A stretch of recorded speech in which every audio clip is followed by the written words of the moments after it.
नमस्ते दोस्तों, मैं योगेश आप सभी का स्वागत करता हूं आपके अपने YouTube चैनल वेद एजुकेशनल्स में।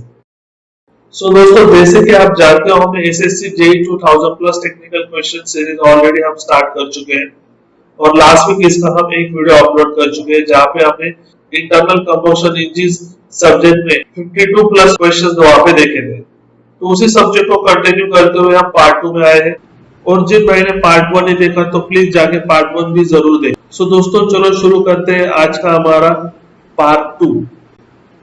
दोस्तों पहला क्वेश्चन जो कि हमारा 53 नंबर का है, चलो पढ़ते हैं। दोस्तों पढ़ने से पहले एक बताना चाहूंगा, आप वीडियो को पॉज करके पहले आंसर देने का ट्राई कीजिए और फिर बाद में वेरीफाई कीजिए। तो पढ़ता हूँ first question. In diesel engine the fuel is ignited by, मतलब फ्यूल का इग्निशन कैसे होने वाला है। तो ऑप्शन हमको दिया है, ऑप्शन ए है स्पार्क, ऑप्शन बी है इंजेक्टेड फ्यूल, ऑप्शन सी है heat resulting from compressing air that is supplied for combustion, और डी है आपका इग्नाइटर। तो थोड़ा इसके बारे में बता देता हूँ हिस्ट्री। तो डीजल इंजन में दोस्तों यहाँ से आपका एयर आता है, ना कि एयर फ्यूल मिक्सचर। तो यहाँ से एयर आएगा और एयर को हम कॉम्प्रेस करेंगे कि यहाँ से जो भी फ्यूल इंजेक्ट होगा वो उस कंडीशन की वजह से बर्निंग हो जाए। तो ऐसा किस ऑप्शन में दिख रहा है आपको? स्पार्क तो आएगा नहीं। इंजेक्टेड फ्यूल के बारे में सोच सकते, इग्नाइटर के बारे में भी नहीं सोच सकते। ऑप्शन सी देखो, heat resulting from compressing air, मतलब यहाँ पे जो कॉम्प्रेस है उसकी वजह से जो हीट जनरेट होने वाली है उसकी वजह से कंबक्शन टेक्स प्लेस करेगा। सो इट करेक्ट है, option C is correct, that is heat resulting from compressing air that is supplied for combustion.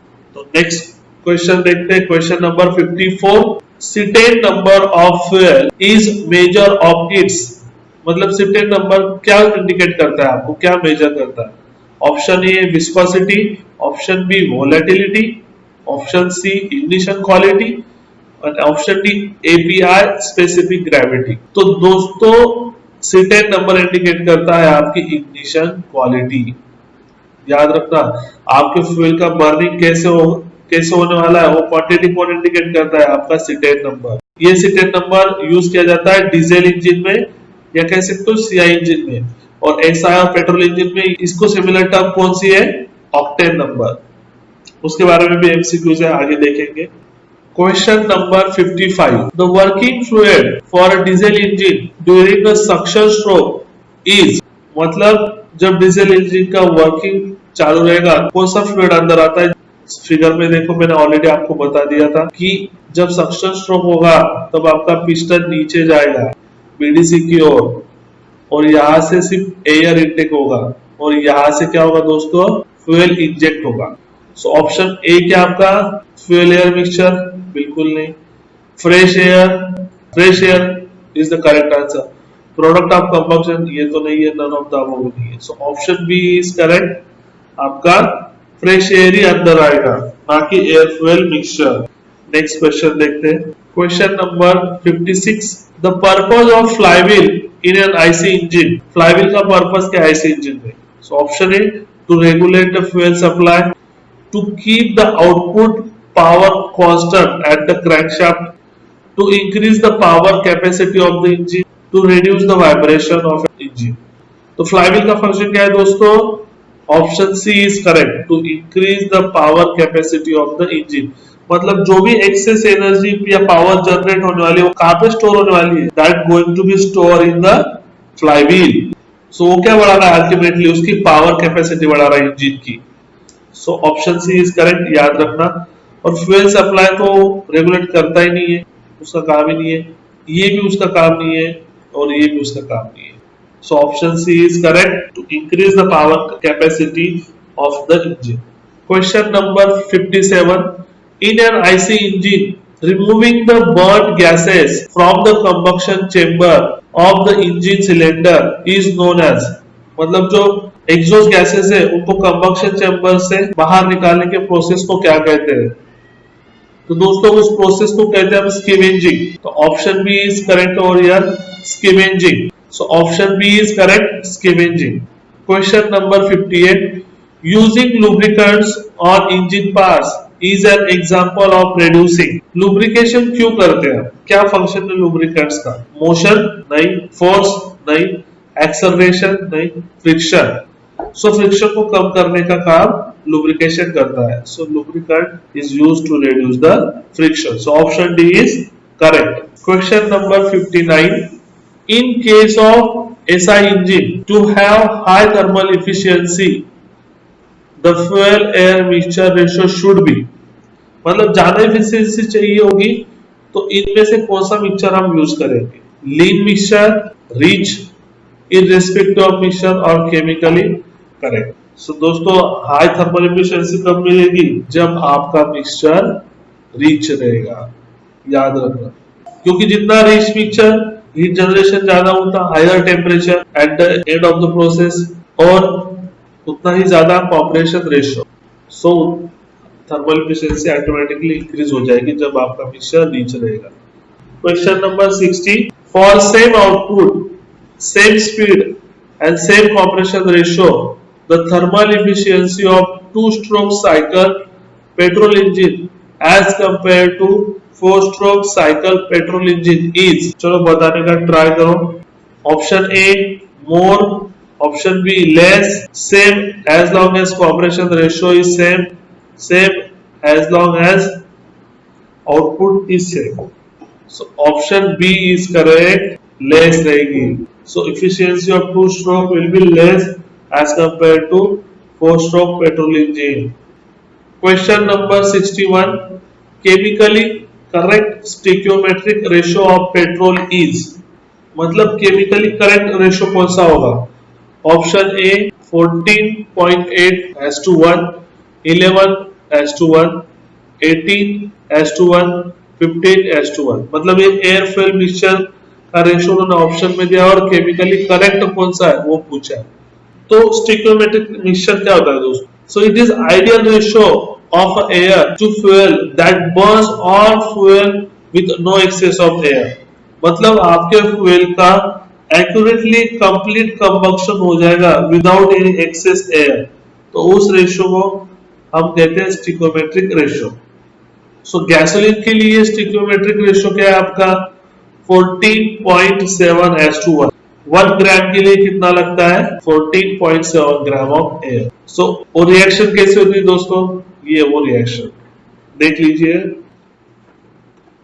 अगर 14.7:1 से ज्यादा एयर फ्यूल मिक्सचर रहा तो लीन मिक्सचर हो जाएगा, और उससे लेस रहा 14.7:1 से लेस रहा तो मिक्सचर, तो उस मिक्सचर को हम कहेंगे रिच मिक्सचर। सो इसके नियरेस्ट कौन सा है यहाँ पे? Option A. So option A is correct, 14.8:1। Question number 62, for same maximum pressure and temperature, what is the relation among the efficiencies of the Otto cycle, diesel cycle and dual cycle? So option A, efficiency of dual is greater than efficiency of diesel is greater than efficiency of Otto cycle. Option B, efficiency of diesel is greater than efficiency of dual is greater than efficiency of Otto cycle. Efficiency of diesel is greater than efficiency of Otto is greater than efficiency of dual, and option D, efficiency of Otto is greater than efficiency of diesel is greater than efficiency of dual। तो क्या लगता है दोस्तों? So simple आप फॉर्मूले से understood हो जाओगे, ये तो बीच में रहने वाला है dual, लॉजिकली देखा जाए तो for same maximum pressure and temperature range, तो ये दो ऑप्शन तो आपके चले ही जाएंगे, तीनों ऑप्शन इनफैक्ट चले जाएंगे। So, याद रखना for same maximum pressure and temperature dual हमेशा अंदर ही रहेगा, एक तो डीजल से कम रहेगा, एक तो ज्यादा रहेगा, ऑटो से कम रहेगा, ज्यादा रहेगा। So option B is correct. आपकी सबसे ज्यादा एफिशिएंसी रहेगी डीजल इंजन की, देन आएगी डुअल, देन उसके बाद आएगी Otto cycle. So option B is correct. Question number 63, the mean effective pressure of Otto engine is ratio between, क्या होता है मीन इफेक्टिव प्रेशर? थोड़ा सा घुमा के पूछा है, पार्ट 1 में उन्होंने डेफिनेशन दी थी और पूछा था ये क्या है, इस बार उन्होंने बता दिया कि मीन इफेक्टिव प्रेशर किसको कहते हैं वो आपको बताना। सो ऑप्शन पढ़ लो, the net work produce and the clearance volume, इनका रेशियो है क्या? Then next, the net work produce and the swept volume, the net work produce and cylinder volume, the net work produced and crankcase volume. तो दोस्तों इसका answer है question का B. Mean effective pressure is nothing but the ratio between the net work produce and the swept volume. Definition याद रखना। What is the efficiency of Otto cycle? क्या efficiency of Otto cycle? Option C is correct. Efficiency of Otto cycle is equal to 1 minus 1 upon R raise to gamma minus 1। Part 1 में हमने इसको देख लिया है। सो ये आपको याद भी रखना है क्योंकि बहुत से न्यूमेरिकल भी पूछते हैं। ये फॉर्मूला याद रखना है और तीनों साइकिल के फॉर्मूले आप रट लो। अगर आप डेरिवेशन नहीं याद रख सकते तो उन फॉर्मूलों को रट लो, उससे काम बन जाएगा। Question number 65। For the same compression ratio and the heat addition, अगर सेम कॉम्प्रेशन और हीट ऐड हो रही है, नीचे दिए हुए ऑप्शन में से कौन सा करेक्ट है आपको सेलेक्ट करना है। So option A, diesel engine की एफिशिएंसी ऑटो से ज्यादा है। Option B, efficiency of Otto cycle is greater than efficiency of diesel, या दोनों इक्वल है, या option D, none of the above. So दोस्तों अभी आप फॉर्मूला याद करोगे तो आप दोनों का फॉर्मूला कंपेयर करो। तो आप अगर सेम कॉम्प्रेशन रेशियो है और सेम हीट एडिशन तो आपको फॉर्मूले से ही पता चल जाएगा कि एक टर्म आपके डीजल इंजन में ज्यादा है, तो दोनों को कंपेयर करोगे तो आपका बी ऑप्शन आएगा। So option B is correct. Efficiency of Otto cycle is greater than the efficiency of the diesel cycle. Question number 66। Which of the following method of fuel ignition is used in diesel cycle? Spark plug, fuel injector, combustion chamber, heat from compressed air. तो 66 का answer है दोस्तों, क्या करते हैं? Compress air ही तो करते हैं। So option D is correct, heat from compressed air. Question number 67। How self ignition temperature of petrol be compare to that of diesel? कैसे कंपेयर कर सकते? ऑप्शन 1 हायर रहेगा, ऑप्शन बी लोअर रहेगा, 3 same, या insufficient data. क्या होता है self ignition temperature? So दोस्तों it is the lowest temperature at which fuel starts ignites itself. It will not require any external source for its ignition. तो उस temperature को कहते हैं सेल्फ इग्निशन या ऑटो इग्निशन टेम्परेचर। तो self ignition temperature for petrol engine is 247 to 280 degree Celsius होता है, और वही self ignition temperature for diesel is around 210 degree Celsius. So obviously petrol का ज्यादा है self ignition temperature. So option 1 is correct. That is self ignition temperature of petrol is higher than the diesel. Second question, that is question number 68. Which term best represents the calorific value of gaseous fuel? मतलब gaseous fuel के लिए calorific value की कौन सी unit accurate रहेगी? सो दोस्तों simple है कि हमको 1 केजी फ्यूल मैंने आपको दिया और कितना उसको बर्न करने के बाद आपको कितना एनर्जी मिला, that is kilo calorie. So kilo calorie per KG, मतलब 1 केजी को फ्यूल बर्न करने के बाद मुझे कितना किलो कैलोरी एनर्जी मिला। So option second is correct, that is kilo calorie per KG is the best suitable term for the calorific value. Question number 69. Which of the following statement is incorrect for work output of an ideal auto cycle? मतलब incorrect statement बताना। So पहला statement है decrease with an increase in adiabatic index. Second है decrease with an increase in compression ratio. Third है increase with an increase in pressure ratio. And last option है both. मतलब 1 and 2 both are incorrect. So simple way में बताता हूँ दोस्तों। So हमारा work output क्या हो सकता है दोस्तों? That is efficiency into heat supplied. सो अगर मेरी एफिशिएंसी बढ़ती तो आउटपुट बढ़ेगा, एफिशिएंसी घटती तो आउटपुट घटेगा। सो मेरा एफिशिएंसी का फॉर्मूला ऑटो साइकिल के लिए 1 minus into bracket 1 upon R raise to gamma minus 1। So पहला ऑप्शन चेक करते हैं हम, decrease with an increase in adiabatic index. मतलब मेरा ये गामा एडियाबैटिक इंडेक्स बढ़ता है तो आउटपुट डिक्रीज होगा, तो स्टेटमेंट गलत है दोस्तों। देखो यहाँ पे देखो, अगर ये बढ़ेगा तो न्यूमरेटर की वैल्यू बढ़ेगी, न्यूमरेटर की वैल्यू बढ़ी तो एफिशिएंसी इंक्रीज होगी, बराबर। इससे कम न्यूमेरिकल वैल्यू माइनस होगी अगर ये बढ़ता है तो। सो एफिशिएंसी इंक्रीज होगी तो आपका ये वर्क आउटपुट इंक्रीज होगा, मतलब ये इनकरेक्ट स्टेटमेंट है। दूसरा देखो, decrease with an increase in compression ratio, मतलब अगर आपका देखो अगर ये वैल्यू बढ़ती है मेरी तो ऑब्वियसली मेरा फिर से न्यूमरेटर इंक्रीज होगा, न्यूमरेटर इंक्रीज हुआ तो ये टर्म डिक्रीज हुई तो अल्टीमेटली मेरी एफिशिएंसी क्या होगी दोस्तों, इंक्रीज होगी। और एफिशिएंसी इंक्रीज हुई तो मेरा वर्क आउटपुट फिर से इंक्रीज होगा। सो ये स्टेटमेंट भी गलत है, इनकरेक्ट है। तो यहाँ से क्लियर हो जाएगा कि आपके दोनों statement 1 and 2 is incorrect. So option 4 is correct, that both are incorrect. Question number 70, internal combustion engine works on option 1 is first law of thermodynamics, option 2 second law of thermodynamics, option 3 zeroth law of thermodynamics, option number 4 none of the above। सो कौन सा law आएगा? Simple है दोस्तों, first law of thermodynamics, जहां पे कहा गया है कि एनर्जी का conversion one form to another form होता है। फ्यूल में कौन सी थी? केमिकल एनर्जी, उसको बर्न किया, हीट एनर्जी आई, हीट एनर्जी की वजह से एक्सपांशन हुआ तो उसका कन्वर्जन मैकेनिकल में हुआ। तो इस तरह से 1 by 1 कन्वर्जन होता है। So first law of thermodynamics is the correct option. Question number 71, ignition quality of the petrol is expressed by option A octane number, option B cetane number, option C calorific value, option D self ignition temperature। तो already हम पढ़ चुके हैं, मैंने आपको बताया कि cetane number किसमें आता है? डीजल में, और ऑक्टेन नंबर आता है पेट्रोल में। So ignition quality of petrol is expressed by octane number. So क्या होता है octane number? Octane number measure the tendency of the fuel to ignite spontaneously. Question number 72, in an IC engine the connecting rod connects which of the following pair? किसको क्या connect करता है? So option A is piston and crankshaft, option B cylinder and crankshaft, option C cylinder and piston and none of these। so यहाँ पे देखो इस figure में, यहाँ पे ये हो गया आपका कनेक्टिंग रॉड। ये किसको कनेक्ट कर रहा है दोस्तों? यहाँ ऊपर यहाँ पे पिस्टन है और नीचे यहाँ पे क्रैंकशाफ्ट है। सो यहाँ कहाँ पे ये option number A, piston and crankshaft. Question number 73, which of the following statement is incorrect regarding 4-stroke engine as compared to 2-stroke engine? Option A, it requires heavier foundation, it can be easily started, C, cooling time is more, and D, it occupies greater space। so दोस्तों इसका answer है it can be easily started।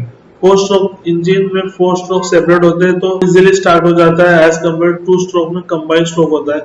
और 4 stroke में lubrication के लिए oiling की अलग system होती है, यहाँ पे मिक्सचर के साथ ही ऑयल मिक्स होता है तो बाइक स्टार्ट होने में प्रॉब्लम आता है। सो और बहुत रीजन है, लेकिन आप प्रैक्टिकली भी आप देखो, आपने एक्सपीरियंस किया होगा कि 4 स्ट्रोक तो इजी स्टार्ट हो जाता है, आपकी बाइक स्टार्ट इजी हो जाती है, लेकिन आपकी मोपेड स्टार्ट नहीं होती। 74, the ratio of work done per cycle to swept volume in case of compressor is called. So ये तो पता है दोस्तों आपको कि work done upon swept volume क्या होता है? It is nothing but the mean effective pressure. So option D is correct, बाकी पढ़ने की भी जरूरत नहीं है, तो याद रखिए। Question number 75, the typical air fuel ratio in diesel engine under a rated condition lies in the range of, मतलब आपको एयर फ्यूल रेशियो बताना है for diesel engine. Option A 10:1, option B 20:1, option C 50:1, option D 2:1। So दोस्तों इसका answer है option B 20:1। और वही हमने स्टोइकियोमेट्रिक रेशियो क्या देखा था पेट्रोल इंजन के लिए 14.7:1। सो याद रखना ये रेंज बहुत अलग अलग कॉम्पिटिटिव एग्जाम में पूछते हैं। Question number 76, two stroke engine are used more frequently in two wheelers due to which of the following reasons? Option A, exhaust is less, higher thermal efficiency, higher power to weight ratio, less friction। so दोस्तों इसका answer है higher power to weight ratio। इसका मतलब क्या है कि अगर हम इंजन रखते हैं सेम वेट के सभी टाइप के, जैसे पेट्रोल इंजन डीजल इंजन के इंजन रखते हैं सेम वेट के, तो सबसे ज्यादा पावर कौन जनरेट करेगा? 2 स्ट्रोक इंजन जनरेट करेगा। so ये उसका मतलब है। Question number 77, in dual cycle heat addition takes place।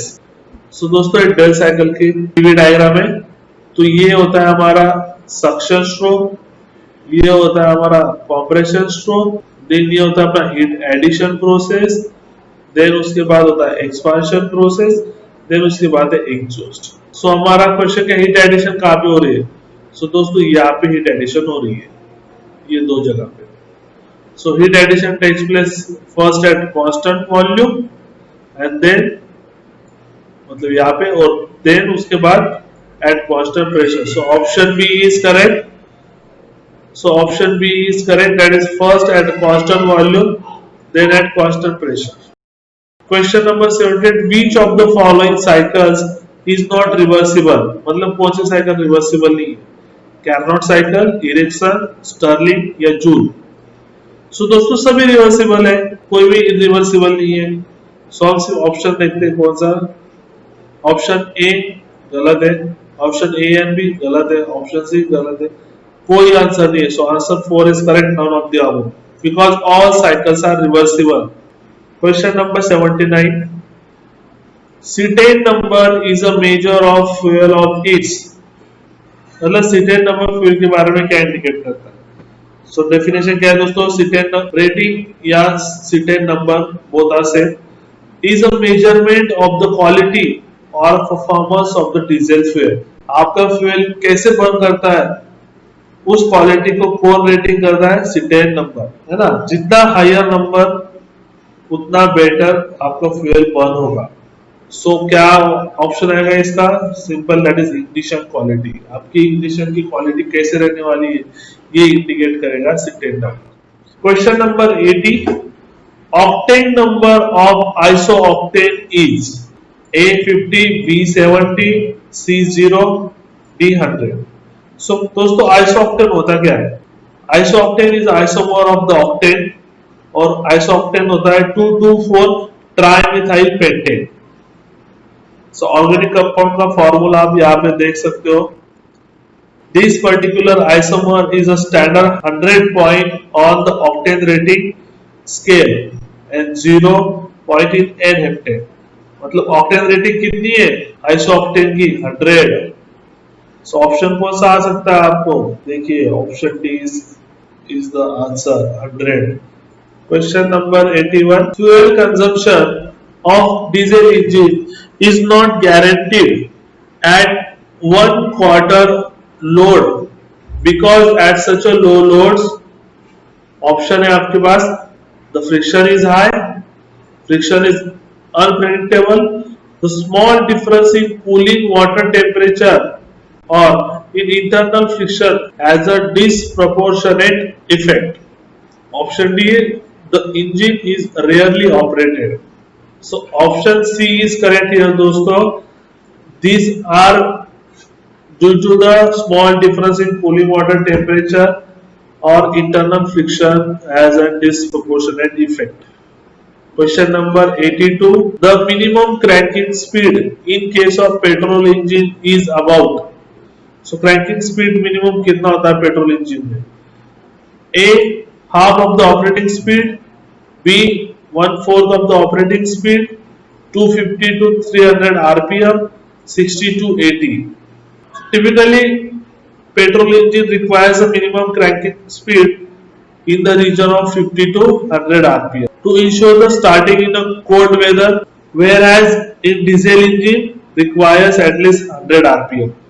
So cranking speed का दोस्तों स्टार्टिंग करने के लिए हम जो किक मारते हैं, that is revolution, RPM generate करने के लिए, पेट्रोल में स्पार्क जनरेट करने के लिए, उसको कहते हैं हम cranking speed, the speed required to quick start of an vehicle. जैसे कि आप देखते होंगे कि रिक्शा में बहुत से लोग इंजन पे व्हील होता है, उस पे रोप रिवॉल्व करते हैं, उस रोप को जोर से खींचते हैं। So that is nothing but the cranking of an engine. तो मिनिमम स्पीड कितना होना चाहिए पेट्रोल इंजन के लिए? It is 60 to 80। So option D is correct, 60 to 80। अगर यहाँ पे डीजल पूछते तो 100 RPM ऑप्शन हम टिक कर देते। So engine cranking is a term used for turning over or energizing the engine by some exterior force, normally a starter. Question number 83.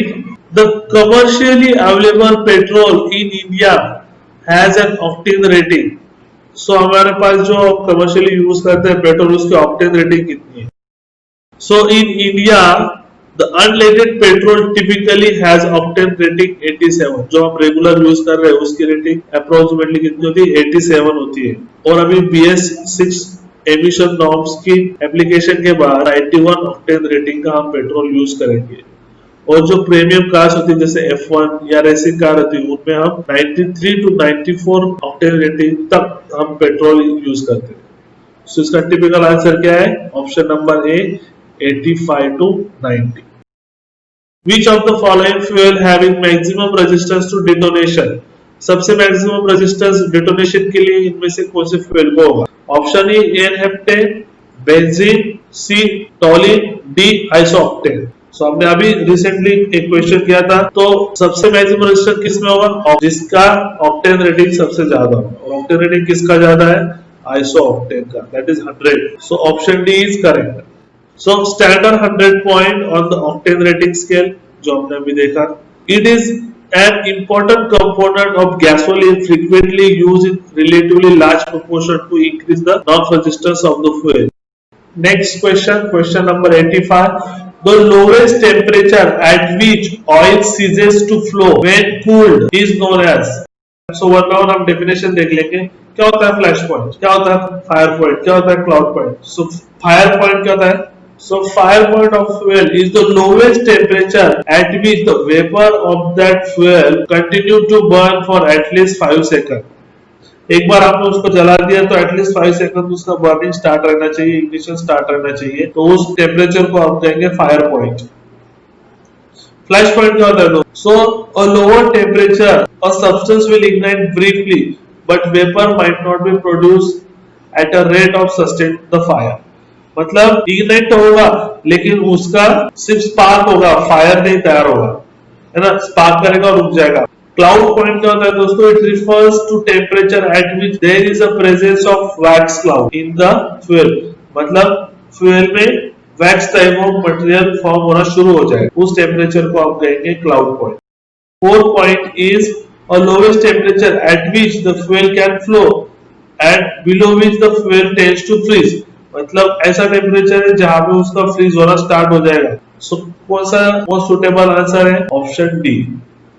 Question number 87, major constituents of the fuel. Option A carbon, hydrogen, oxygen, carbon, hydrogen, oxygen, nitrogen. Option C carbon, oxygen, option C carbon, oxygen, hydrogen, nitrogen, phosphorus and sulphur. Option D carbon and hydrogen. So major constituent पूछा है, सो 90 to 95% होता है आपका carbon और 5 to 6% होता है आपका hydrogen. So answer is D, carbon and hydrogen. Question number 87, lubricating oil is circulated in an IC engine. Option A centrifugal pump, option B roots blower, option C positive displacement pump, option D natural circulation thermosiphon. So इसका answer है दोस्तों C, positive displacement pump.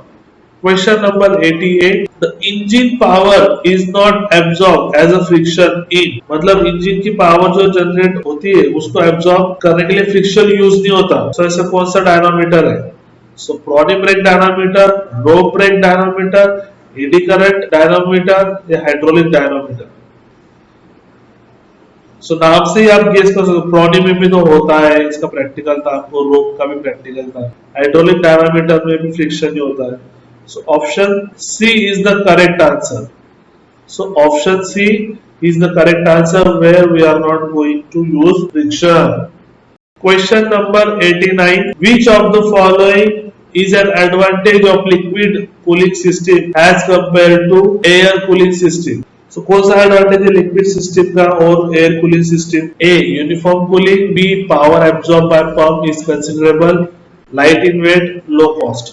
सो liquid cooling का सबसे बड़ा advantage है uniformly cool करेगा क्योंकि सब तरफ वो फ्लो होने वाला है। So A is correct, most appropriate answer, that is uniform cooling होगा। Question number 90, which of the following is known as a positive clutch? So इसमें से पॉजिटिव क्लच कौन सा होता है, centrifugal clutch, conical clutch, dog clutch या single plate clutch? So option C is correct, dog clutch. तो यहाँ पे भी कोई लॉस नहीं होगा, डायरेक्ट आपको क्लच का वर्किंग मिलेगा, यहाँ पे सब लॉस होता है। So they are called negative clutch. Non positive clutch कहते हैं उनको, इसको कहते हैं positive clutch. Question number 91. Which of the following is used for controlling energy fluctuation in an engine? Control valve, fuel injector, flywheel या governor? Energy fluctuation के लिए कौन सा इक्विपमेंट यूज करते हैं? चलो गेस करने का ट्राई करो, बहुत आसान है। एनर्जी कहाँ पे स्टोर होती है और कौन सप्लाई करता है? That is flywheel. So answer is C. Question number 92. Which of the following is not function of flywheel? Option A, store and release the energy during the work cycle, ये तो है। Reduce the power capacity of the electric motor, ये भी है। Option C, reduce the amplitude of speed fluctuation, ये भी है। Reduce the engine speed, ये नहीं है, this is wrong. So option D is the correct option, which is not a function of the flywheel. Question number 93. Knocking tendency in an SI engine reduces with increasing. Option A, compression ratio, B, wall temperature, supercharging, engine speed. Knocking tendency किससे reduce होगी? With increasing, मतलब वो term बढ़ना चाहिए। तो obviously यार कितना आसान है, engine speed। अगर engine speed बढ़ता है तो reach पिक्चर आएगा, फ्यूल का कंप्लीट कंबक्शन होता है, यानी फ्यूल ज्यादा आता है, सो नॉकिंग ऑटोमेटिकली कम हो जाएगी। Question number 94. What amongst the following is not related to CI engine? नीचे जो टर्म दी है उसका CI से कोई संबंध नहीं है, ऐसी कौन सी चीज है? Option A flywheel, option B fuel pump, option C fuel injector, option D carburettor. कितना आसान है, फ्लाईव्हील भी होता है, फ्यूल पंप भी होता है, फ्यूल इंजेक्टर भी होता है, लेकिन कार्बोरेटर भी होता है। So it is not related to CI engine. CI मतलब क्या? Compression ignition engine. Question number 95 दोस्तों, न्यूमेरिकल है, ज्यादा आप टाइम इस पे देंगे नहीं, आपको मैं सॉल्यूशन बता दूंगा, आप चेक कर लेना solution. An engine speed of a standard Otto cycle is operating with an air as a medium with specific heat 1.4, has a cylinder diameter of 5 cm, stroke length of 7.5 cm. If the clearance volume is 88.15 cc, the heat supplied per kg of air per cycle is 900 kilojoule per kg, then the work output in kilojoule per kg of air is। मैंने given data देख लो, क्या क्या दिया हमें? Gamma दिया है 1.4, then diameter दिया है, लेंथ, स्ट्रोक दिया हुआ है, क्लियरेंस वॉल्यूम दिया है और हमें हीट सप्लाइड भी दिया है। सो सिर्फ हमें वर्क आउटपुट निकालना है, बहुत आसान है दोस्तों। सो पहले स्वेट वॉल्यूम निकालेंगे, स्वेट वॉल्यूम का आंसर यहाँ पे मिल जाएगा आपको। देन कॉम्प्रेशन रेशियो निकाल लेंगे। कॉम्प्रेशन रेशियो क्या होता है? Total volume upon clearance volume. Total volume क्या होता है? Clearance volume plus sweat volume divided by clearance volume कर दिया तो क्या मिलेगा? Compression ratio. कॉम्प्रेशन रेशियो का हमें आंसर मिल गया। सो इफिशियंसी मिल जाएगी हमें। इफिशियंसी मिलने के बाद इफिशियंसी क्या होती है? Work done upon heat supply. तो हीट सप्लाइड भी दिया है हमें। सो W अपॉन 900 किलोजूल पर KG kelvin is equal to efficiency, तो उसका आंसर है 292.37 किलोजूल पर केजी। तो कौन सा ऑप्शन है? Option C is correct. Question number 96. The compression ratio for a diesel engine lie in the range of, option A is 30 to 40, 5 to 8, 15 to 20, 3 to 6. So diesel engine will generally ignite with compression ratios between 15 and 20 to 1. So general range है। Then compression ratios for gasoline, मतलब petrol engine के लिए कितना है? 8 to 12 है, याद रखना। So higher the compression ratio lead to higher thermal efficiency and better fuel economics. तो याद रखना, जितना कॉम्प्रेशन रेशियो हाई उतनी थर्मल इफिशियंसी हाई, उतना बेटर फ्यूल इकोनॉमिक्स। सो क्या आंसर आएगा दोस्तों इसका? 15 to 20:1। So option C is correct, 15 to 20, इतना हमारा कॉम्प्रेशन रेशियो होना चाहिए। Question number 97. In diesel engine the ignition takes place. Ignition कैसे होता है?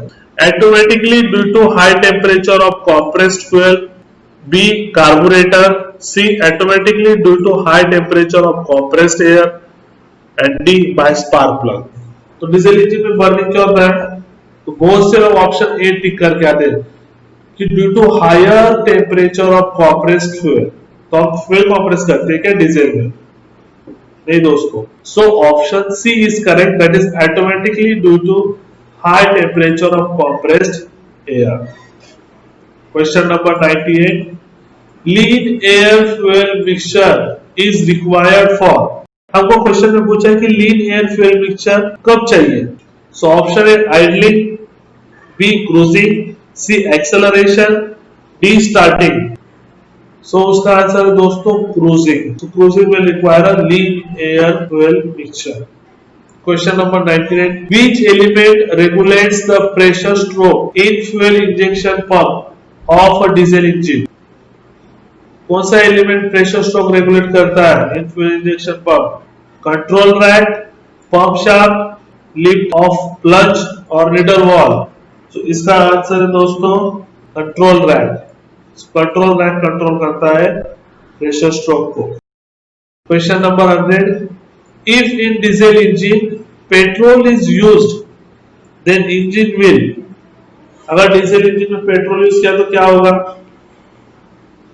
Option A run at a low speed, option B explode, option C run at a high speed, option D run with high knocking. तो क्या होगा दोस्तों, fuel petrol use किया तो diesel engine में बर्निंग ही नहीं होगा, पूरा जो भी बर्निंग होगा इनकम्प्लीट बर्निंग होगा in short. So incomplete burning होगा तो इंजन का स्पीड ऑटोमेटिकली लो ही रहेगा, बढ़ेगा ही नहीं। सो engine will run at a low speed. Option A is correct. It will run at a low speed. Question number 101. Which is the first stage of combustion in SI engine? Ignition lag, flame propagation, rapid combustion, after burning. So दोस्तों first step होती है ignition lag, याद रखना। 102. In CI engine, the combustion is, थोड़ा अलग तरह से पूछा था, पहले पूछा था the combustion in CI engine is, और 2019 में थोड़ा अलग पूछा है in CI engine the combustion is heterogeneous, already कर चुके हैं। सो यहाँ पे रुकते हैं दोस्तों, अगले वीक मिलेंगे। So thank you very much दोस्तों, आपने एंड तक मेरा वीडियो देखा। तो इस वीडियो को ज्यादा से ज्यादा लाइक, कमेंट और शेयर कीजिए, और कोई भी डाउट होगा तो मुझे कमेंट में बताइए, या कोई क्वेश्चन का आपको एक्सप्लेनेशन चाहिए डिटेल में तो वो भी मुझे बताइए, मैं आपको एक्सप्लेन करके पीडीएफ आपको मेल कर दूंगा। और अगर चैनल को सब्सक्राइब नहीं किया तो प्लीज चैनल को सब्सक्राइब कीजिए और बेल आइकॉन को जरूर प्रेस कीजिए, और घर पे रहे, सुरक्षित रहे और पढ़ाई करते रहे। Thank you.